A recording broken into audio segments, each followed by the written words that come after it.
আসসালামু আলাইকুম। কেমন আছো তোমরা সবাই? আশা করি তোমরা সবাই ভালো আছো। আর তোমাদের আজকে দেখাবো আমার নিজের হাতে বানানো একটা পিঠা। তো তোমরা দেখেই ফেলেছো, এটা হচ্ছে দেখে চিনতে কি, এটা হচ্ছে চালের গুঁড়ি।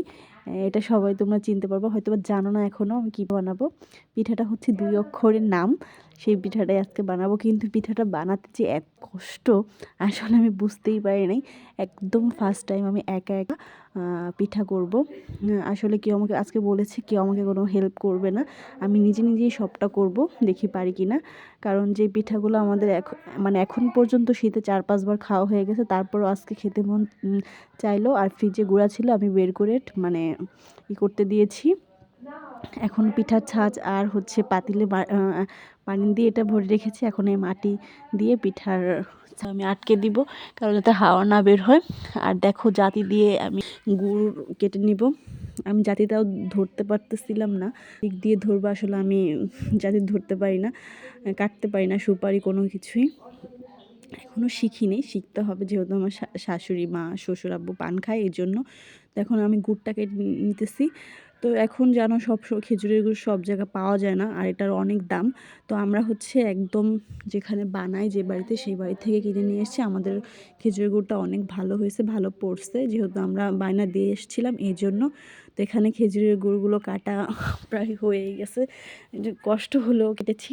তো সবাইকে বলতেছিলাম একটু আজকের মতো সাহায্য করে দাও, কেউ দিচ্ছিল না। তারপর আমার এখানে গুড় আর হচ্ছে নারকেল কোড়ানো প্রায় হয়েই গেছে।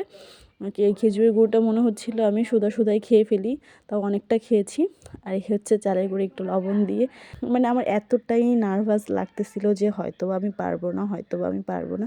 তাও মোটামুটি পেরে গেছি, যদিও তোমাদের মতো এত ভালো না হয়, আমাদের মা চাচিদের মতো, শাশুড়ি মায়ের মতো তো ভালো না হয়, তারপরেও যেটা হয়েছে আলহামদুলিল্লাহ ভালো হয়েছে।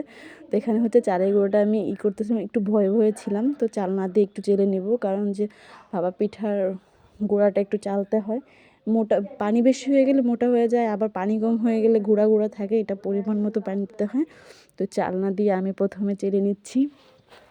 তো আমি সবাইকে বলতেছিলাম যে বানাতে কি পারবো, আর এই দেখো রাত হয়ে গেছে এটা করতে করতে, যেহেতু একা একা করতে হচ্ছে, এই জন্য এখন আমি ঢাকনে করে এটা বানাচ্ছি। এটা 2টা বাটিতে বানাবো, একটা হচ্ছে ফুল হবে, একটা হচ্ছে ছোট ছোট ঢাকন ছিল, এগুলোতে বানাচ্ছি। তো সবাই আমাকে বলতেছে যে এই পিঠার আজকে খাওয়া যাবে না, রাত শেষ হয়ে যাবে তাও পিঠা হবে না, যেহেতু দুপুরের পর থেকে বিকাল থেকেই করতেছি। এই তো আমার পিঠা প্রায় হয়ে এসছে বলতে নামাবো, এর আগেই করেছি, নামিয়েছি। এখন হচ্ছে নামিয়ে আমার শ্বশুরাব্বুকে খেতে দিয়ে আসবো। কি বলে এটা হচ্ছে ফুল, আর এটা হচ্ছে ছোট একটা ঢাকন দিয়ে বানাইছিলাম। তো দেখো আমার হচ্ছে এই যে পিঠা, বেশি করে খেজুরের গুড়, অনেক সুন্দর হয়েছে। আমি ভাবিও না এটা আমার হাতের পিঠা এরকম হবে। তো তোমরা বলো তোমাদের কাছে কেমন লাগতো, এত সফট এক পিঠা, বলার মতো না। তো এখন আমি এটা আমার শ্বশুরাব্বুকে দিও, তোমাদের ভালো লাগলে প্লিজ